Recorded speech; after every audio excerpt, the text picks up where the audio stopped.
Bismillahirrahmanirrahim. Assalamualaikum warahmatullahi wabarakatuh. Salam sejahtera semua. Kembali lagi bersama saya Muklis. Di kesempatan kali ini kita akan membahas bagaimana cara melaporkan dana BOP tahap kedua tahun 2023. Sebelum kita memulai tutorial, di sini saya informasikan bahwasanya untuk aplikasi BOP mungkin tahun ini kita terakhir menggunakan ya di tahap 2 tahun 2023 ini. Karena nanti di tahun 2024 tahap pertama untuk jenjang PAUD dan kesetaraan sudah menggunakan Arkas 4. Jadi bagi rekan-rekan yang belum menginstal silahkan diinstal, kemudian dicoba-coba ya, dipelajari, dibaca tutorialnya bagaimana menggunakan Arkas supaya nanti tahun 2024 untuk bisa memudahkan para Bapak Ibu semua. Kita juga akan buat nanti tutorialnya jika kita sudah mendapatkan kode aktivasi dari dinas. Saat ini kita belum mendapatkan kode aktivasi, sehingga kita belum buatkan tutorial cara install dan aktivasi Arkas 4 untuk PAUD dan kesetaraan. Oke, kita kembali ke pembahasan.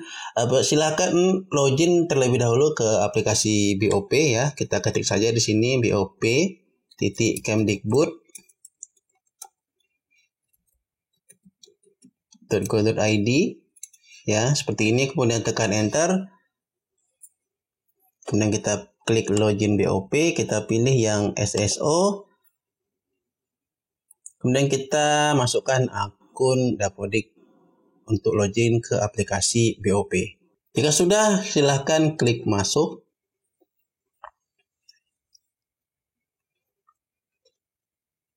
Nah, untuk melaporkan realisasi anggaran tahap kedua di tahun 2023, maka kita harus terlebih dahulu pilih cut off tahap kedua.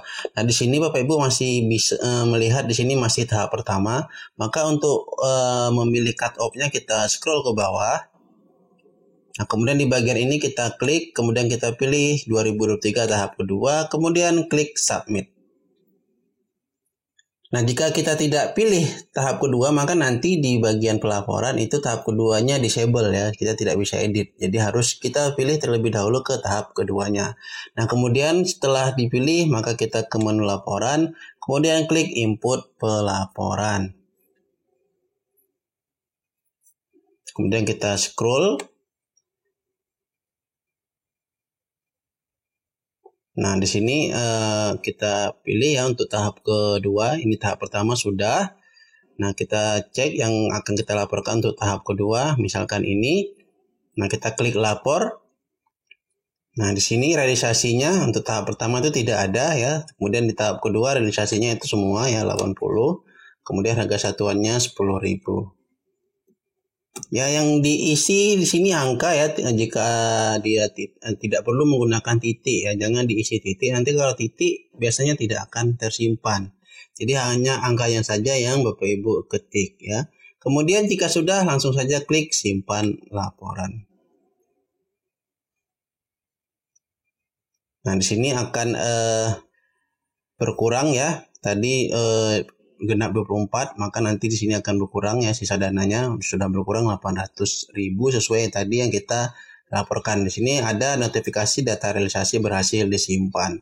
Nah, lakukan hal yang sama untuk laporan yang lainnya ya, sehingga nanti sisa dananya ini menjadi 0 ya, atau sesuai dengan yang sudah direalisasikan ya. Bisa saja nanti ada sisa ya, misalkan di perencanaannya itu di realisasinya ada sisa mungkin 5.000, 10.000, itu tidak ada masalah ya kalau memang sisa dan sudah sesuai dengan laporannya ya. Jadi tidak perlu di edit harus 0 ya, tidak mesti seperti itu. Yang intinya yang kita laporkan itu sesuai dengan realisasi yang sudah digunakan. Nah, kalau memang 0 ya kita buat 0. Nanti di submit pelaporan itu akan ada notifikasi apakah sisa dananya berapa. Nah, kalau seandainya sisa dana, nanti itu biasanya akan masuk ke tahap berikutnya ya, dan akan mengurangi jumlah salur untuk di tahap berikutnya ya. Kalau kita baca di di informasi Silva yang sebagaimana sudah pernah kita dijelaskan di video sebelumnya. Nah, jadi itu silahkan dilaporkan semua ya sesuai dengan realisasi yang ada di tahap kedua. Nah, Caranya gampang sekali ya, seperti yang sudah disampaikan. Nah, bagaimana jika seandainya salah? Seperti yang bagaimana sudah saya pernah jelaskan. Jika salah misalkan, nah kita tinggal lapor kembali ya.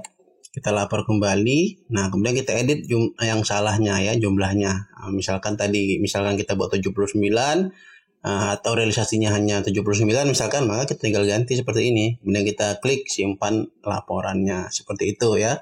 Jika seandainya terjadi salah input ya untuk pelaporannya. Tapi jika seandainya sudah sesuai ya kita tinggal ganti lagi. Seperti itu ya caranya ya. Jadi demikian, semoga tutorial ini bermanfaat. Jumpa lagi di video selanjutnya.